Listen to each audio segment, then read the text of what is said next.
Hello नमस्कार दोस्तों, आपके अपने यूट्यूब चैनल एग्ज़ाम हेल्पर में आप सभी का हार्दिक स्वागत और अभिनंदन है।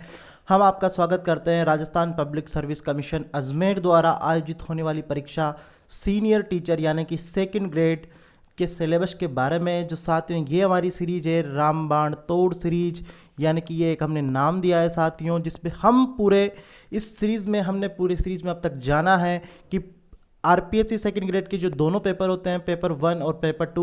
पेपर 1 जो जीके का था और पेपर 2 जो अपने यहाँ पे सब्जेक्ट साइंस है उस पर हम डील कर रहे हैं और सिलेबस को अच्छे से हम समझ रहे हैं कि किस प्रकार कहाँ से पढ़ना है। अब तक अपन ने यहाँ पर ग्रेजुएशन वाले स्टैंडर्ड में हम बात कर चुके थे और साइंस वाले स्ट्रीम की बात करूँ तो मैं साइंस वाले सब्जेक्ट की अभी तक हमने 3 वीडियोज़ अपलोड कर दिए हैं।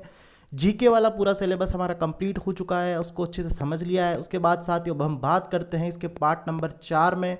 पार्ट नंबर 4 में साथियों हम बात करेंगे, आपका बिना टाइम गंवाए शुरू करता हूं मैं अपना आज का वीडियो। स्पेक्ट्रोस्कोपी टेक्निक्स पहली आपकी यूनिट निकल के सामने आती है साथियों।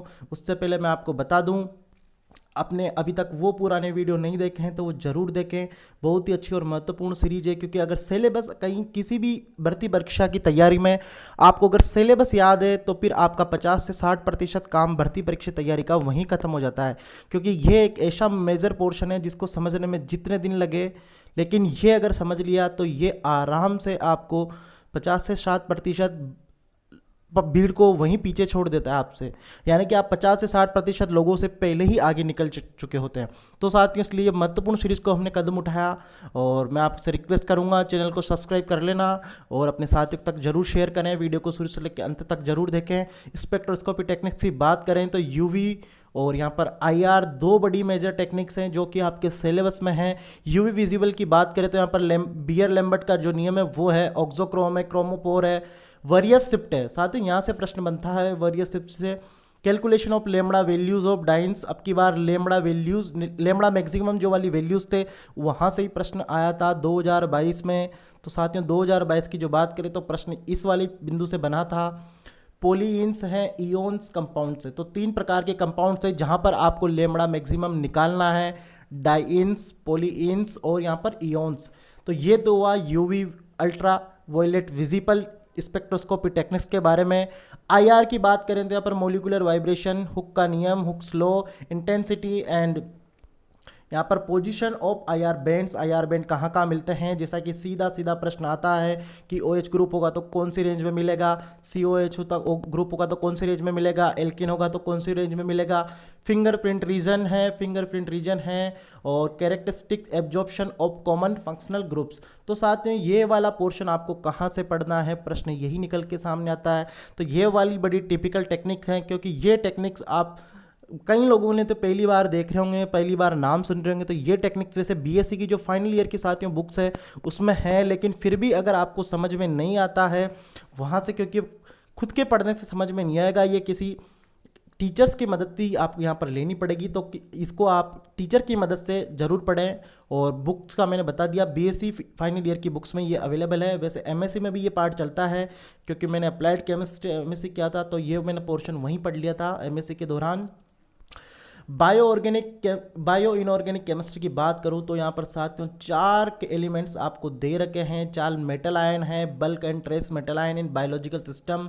पहले तो उनका रोल आपको ध्यान रखना है। उसके अलावा 4 जो मेजर मेटल आयन जो दे रखे हैं, मैग्नीशियम, कैल्शियम, आयरन और कॉपर। तो साथियों इनके बारे में आपको विशेष ध्यान रखना है, सिर्फ 4 का जरूर ध्यान रखें, ज़्यादा नहीं। तो बायोमोलिक्यूल्स वाला जो पोर्शन है वो है carbohydrate, protein, vitamin, nucleic acid.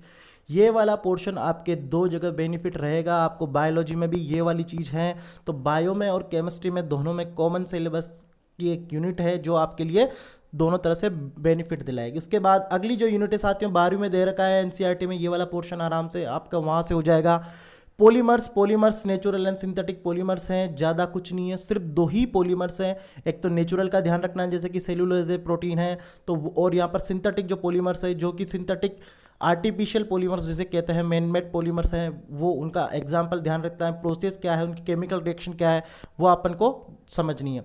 उसके बाद अगली जो यूनिट आ रही है जो कि केमिस्ट्री की बीएस स्टैंडर्ड की, ग्रेजुएशन स्टैंडर्ड के साथियों अंतिम यूनिट है, वो है केमिस्ट्री इन एवरीडे लाइफ, यानी कि chemical in medicine, chemical in for यहाँ पर chemicals in food and cleansing agent. तो यहाँ पर ये वाला जो पोर्शन है साथियों, ये आपकी 12वीं वाली बुक्स में है और सीधा सीधा ये इंटरनेट से भी मिल जाएगा, तो इसके लिए ज़्यादा माथाफोड़ी की आवश्यकता नहीं है, आपको सीधे सीधे यहाँ पर एग्जाम्पल ध्यान रखना है। उसके बाद साथियों अब चलते हैं बीएससी की फिजिक्स पर।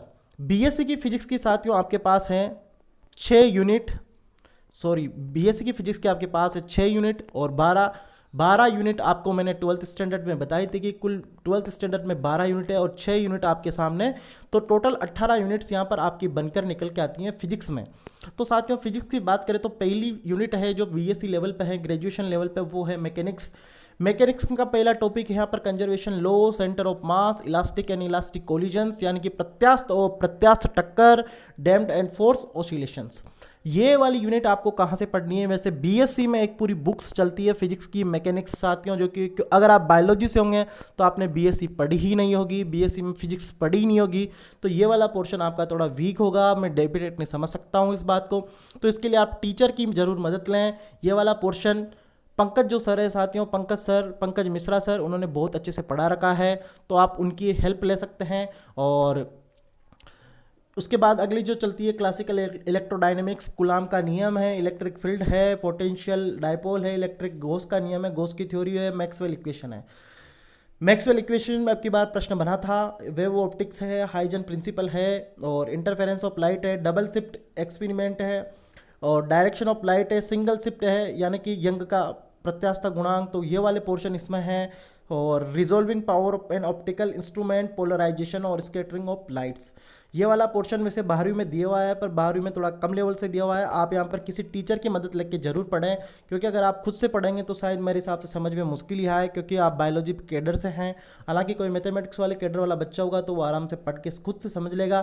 थर्मल एंड स्टैटिक्स फिजिक्स की बात करें तो लॉ ऑफ थर्मोडाइनमिक्स है, कार्नो इंजन है, अब उसकी एफिशिएंसी निकालना आता है। आपकी बार यही प्रश्न आ गया था साथियों, कार्नो इंजन की एफिशिएंसी वाला प्रश्न आ गया था 2022 में, यही प्रश्न पूछा गया था, ज़्यादा टिपिकल नहीं है, इसका सिंपल सा न्यूमेरिकल है, अगर आप देखेंगे तो कर लेंगे। इंटरनल एनर्जी है, एंट्रोपी है, एंथैल्पी है, गिब्स फ्री एनर्जी, गिब्स मुक्त ऊर्जा और उससे संबंधित जो प्रश्न है साथियों वो आएंगे यहाँ पर। Statistical description of system of particles और ensemble basic postulate and density of states.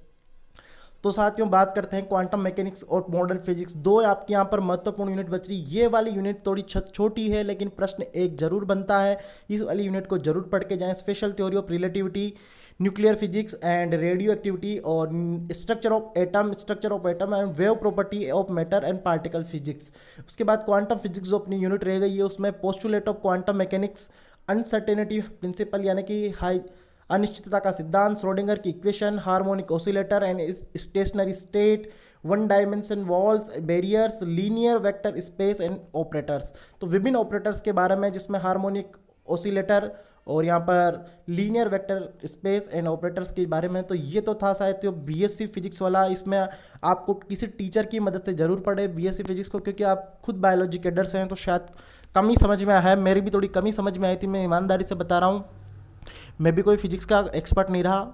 तो साथियों ये थी अपनी फिजिक्स वाली पोर्शन। अब बात करते हैं टीचिंग मेथड की, बहुत ही ज़्यादा महत्वपूर्ण और बहुत ही ज़्यादा प्रॉफिटेबल वाला पोर्शन है टीचिंग मेथड वाले। ऐसा वर्जन है, 20 प्रश्न आएंगे, अगर आपकी समझ अच्छी है तो आप 15 तो अवश्य करेंगे, और थोड़ा सा आपने मेहनत किया तो ये आंकड़ा 18 से 19 तक भी जा सकता है।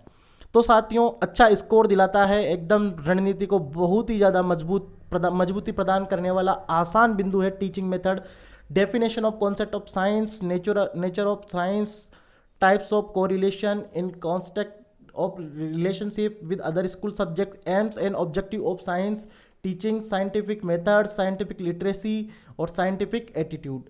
तो साथियों ये सामान्य टीचिंग मेथड है जो कि आप किसी भी बुक से लेके पढ़ लेना, जो आपकी बीएड में चलती है साइंस की बुक वो भी है। यहाँ पर कुछ नहीं आए समझ में तो अपने बीएड की जो साथियों वो एक 1 वीक सीरीज आती है उसमें भी अच्छे से दे दिया हुआ है, आप वहाँ से भी पढ़ेंगे तो भी कर लेंगे, ज़्यादा कुछ टिपिकल प्रश्न पूछे ही नहीं जाते हैं। प्रिंसिपल एंड डेवलपिंग साइंस है, करिकुलम एट सेकेंडरी लेवल है, factors affecting the selection and organisation of science curriculum, national curriculum यानी कि एनसीएफ 2005 साइंस के रेफरेंस में क्या है, यूनिट प्लान है, लेसन प्लान है, टैक्सोनॉमी ऑफ एजुकेशनल ऑब्जेक्टिव्स है। उसके बाद साथियों अगला जो तो आता है मेथड एंड अप्रोच, अगली यूनिट जिसमें लेक्चर है, डेमोन्स्ट्रेशन है यानी कि किस प्रकार आप प्रदर्शन विधि से समझाएंगे, व्याख्यान विधि है, लेक्चर विधि, लेबोरेटरी मेथड है यानी कि प्रयोगशाला विधि है, प्रॉब्लम सॉल्विंग मेथड है, समस्या समाधान विधि है, प्रोजेक्ट मेथड है, ह्यूरिस्टिक मेथड है यानी कि खोज विधि जो कि साइंस में पढ़ाई जाती है, इंडक्टिव एंड डिडक्टिव मेथड यानी कि इंक्वायरी अप्रोच है, और कंस्ट्रक्टिव अप्रोच है, और मल्टी सेंसरी टीचिंग एड्स हैं जो कि आपको जैसे ऑडियो विजुअल एड्स है उस प्रकार के यहाँ का प्रश्न बनते हैं मल्टी सेंसरी पर। साइंस लेबोरेटरी है और उसकी उपयोगिता, co curricular activities, science club, science quiz, science club सब की बार 2022 में प्रश्न बना था साथियों। प्रश्न जो है साइंस में, और उसके बाद इवोल्यूशन आता है, मूल्यांकन, concept type, purpose, type of test items, preparation of blueprints. तो साथियों कहने का मतलब ये है, ये वाला पोर्शन आपने रीड की तैयारी में पढ़ा होगा, या फिर कहीं आपको सेकंड ग्रेड की कोई तैयारी की तो वहाँ पर पढ़ा होगा, या फिर आपने बीएड में कहीं ना कहीं पढ़ा हुआ है। आसान पोर्शन है, आप कहीं से भी पढ़ें, धीर सिंह दाबाई सर से पढ़े तो ठीक, या फिर आप साथियों यहाँ पर पारिक सर से पढ़े तो ठीक, किसी भी सर से पढ़ें। ये पोर्शन बड़ा आसान है, आप खुद भी पढ़ के कर सकते हैं, किसी से पढ़ने की ज़रूरत भी नहीं है। सामान्य कोई सी भी पुस्तक लेके आप ये काम कर देंगे। बड़ा आसान टॉपिक है, 10 से 15 दिन भी नहीं लगेंगे, 5-7 दिन में पूरा आपका एक 5-7 दिन का खेल है, 5-7 दिन में पूरा कोर्स ही 5-7 दिन में ये वाला जो पोर्शन है टीचिंग मेथड वाला कोर्स है, जो पूरा टीचिंग मेथड वाला वो आपका कंप्लीट हो जाएगा 5-7 दिन में। तो ये एक अच्छी रणनीति मैंने आपको शेयर की, अच्छी लगी तो कमेंट बॉक्स में ज़रूर बताएं और अपने साथियों के साथ शेयर करें। तो ये अपना पूरा कंप्लीट होता है साथियों आरपीएससी सेकंड ग्रेड साइंस का पूरा सिलेबस। पेपर 1 हमने डाल दिया है, पार्ट 4 में हमने पूरा विभाजन किया और 2 पार्ट हमने यहाँ पर पेपर 1 के डाले, पार्ट 4 के अपने, क्योंकि सिलेबस साइंस का सबसे बड़ा है सेकंड ग्रेड में। तो यहाँ पर साथियों मैंने पूरा वीडियो बना दिया है, और अपने साथियों के साथ चैनल को शेयर करें, सब्सक्राइब करें, और जो भी कोई आपकी क्वेरीज हो वो कमेंट बॉक्स में रखें, और टेलीग्राम से जरूर जुड़े। तो साथियों ये थी पूरी खबर जो मैंने बताई। इसी प्रकार की जरूरी और महत्वपूर्ण खबरों से और महत्वपूर्ण जानकारी से जुड़े रहने के लिए आपके अपने यूट्यूब चैनल को जरूर सब्सक्राइब करें। थैंक यू दोस्तों।